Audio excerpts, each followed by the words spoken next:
Assalamualaikum warahmatullahi wabarakatuh. Perkenalkan, saya Sunaria Dewantika, mahasiswa Administrasi Publik UPN Veteran Jawa Timur dengan NPM 23041010022. Pada kesempatan kali ini, saya akan menyampaikan pidato singkat mengenai urusan publik dengan topik transisi energi, kendaraan listrik, dan deforestasi hutan, kritik kebijakan dalam perspektif urusan publik, guna memenuhi evaluasi akhir semester mata kuliah hubungan masyarakat. Melalui pidato ini, saya ingin membuka sudut pandang bahwa kebijakan pemerintah perlu dikaji dari berbagai perspektif, tidak hanya dari tujuan yang disampaikan secara ideal, tetapi juga dampak nyata yang diakibatkan oleh kebijakan ini.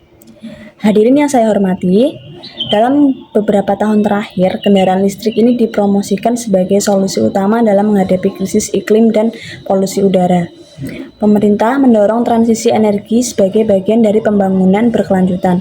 Namun, dari perspektif urusan publik, penting untuk mengajukan pertanyaan kritis, yaitu apakah kebijakan kendaraan listrik telah sepenuhnya mempertimbangkan dampaknya terhadap kepentingan publik.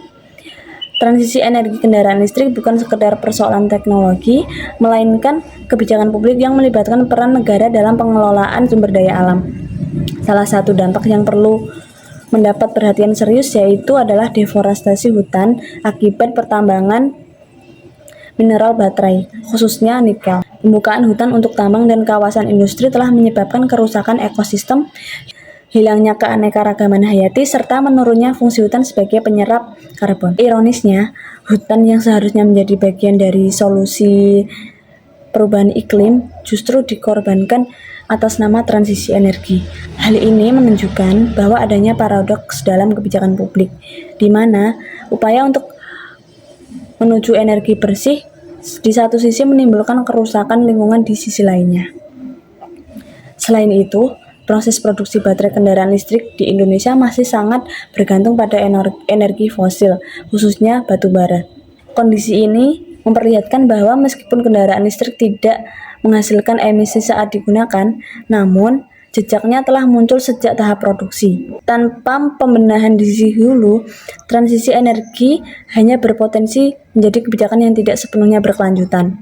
Dari sudut pandang urusan publik, kebijakan ini juga menimbulkan persoalan keadilan. Manfaat kendaraan listrik lebih banyak dirasakan oleh masyarakat perkotaan, sementara masyarakat di sekitar kawasan tambang harus menanggung dampak lingkungan dan sosial. Ketimpangan ini menunjukkan pentingnya peran negara dalam memastikan keadilan dan keberpihakan kebijakan publik. Permasalahan tersebut diperparah oleh lemahnya tata kelola dan pengawasan lingkungan, pemberian izin tambang yang kurang selektif, pengawasan yang belum optimal, serta minimnya pelibatan masyarakat dalam proses pengambilan keputusan menunjukkan perlunya perencanaan dan implementasi kebijakan yang lebih baik. Oleh karena itu, kritik terhadap kendaraan listrik ini bukan berarti menolak transisi energi, melainkan kritik ini bertujuan agar transisi energi dijalankan secara adil, transparan, dan berkelanjutan dengan memperhatikan lingkungan dan kepentingan masyarakat serta akuntabilitas pemerintah sebagai penyelenggara urusan publik. Sebagai penutup, transisi energi merupakan langkah penting bagi masa depan, namun tanpa perspektif urusan publik yang kuat, kebijakan tersebut menjadi solusi semu saja. Karena sejatinya kebijakan publik yang baik itu tidak hanya terlihat ideal di atas kertas, tetapi yang mampu melindungi kepentingan publik dan kelestarian lingkungan secara nyata. Demikian pidato yang dapat saya sampaikan. Terima kasih atas perhatian dari Bapak dan Ibu serta teman-teman sekalian. Wassalamualaikum warahmatullahi wabarakatuh.